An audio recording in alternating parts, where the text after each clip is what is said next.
It is Thursday, March 12th, 2026. This little cat Spilled a glass of water on my desk last night.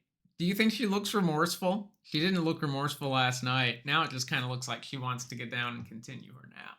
But she has to pay the price for being a little rascal. Isn't that right? Yeah, you do. Yeah. Ugh. So I spent a lot of yesterday watching a Minnesota House session focused on a bill that would ban stay or pay provisions from employers' contracts with employees.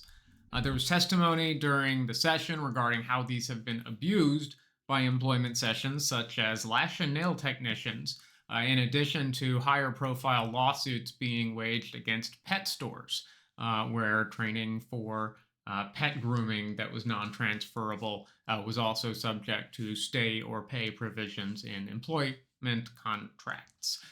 For lash and nail technicians here in Minnesota, techs go through a state accreditation program prior to employment. So, in one woman's testimony, her employer mandated additional training, and she was a lash technician after going through a 2-year state training program. And the training that the employer gave was in reality just emailing somebody out of state. There was no actual training or transfer of knowledge that was provided to her. Due to that and a couple other factors that she noticed with this particular employer, she decided to part ways and find another job. So they used the fraudulent training related emails that she had sent back and forth that were, the guise of training to demand several $1,000s as repayment from her when she tried to leave for this bogus non-transferable training. So the term TRAP, or Training Repayment Agreement Provision, is used wildly for these sorts of schemes. And in these, an employer can force an employee to take an agreement to accept training with a cost associated to it as a provision of said employment. These are then used to effectively extort an employee in the case that they decide to separate before some condition, such as a number of months or years, a period of time worked, is completed.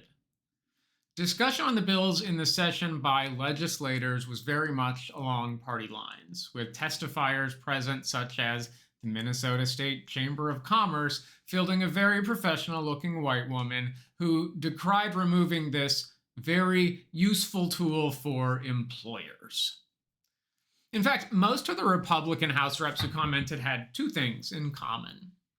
They all referred to themselves as employers or former employers and seemed to do so in a manner with their chests puffed out, suggesting it's one of their core personality traits. Their questions also reflected a complete lack of comprehension of the two articulate testifiers who had spoken before them just moments ago on the impact that these stay or pay provisions have had on them and other people throughout the state. Most of all, or significantly, nursing, where these are incredibly common. I am pretty pro-worker in general. I've been a worker for my entire career, and I plan to do work in the future just as part of my vocation. To me, these sort of traps and employment contracts just read as one more chain link in the shackles of modern-day indentured servitude.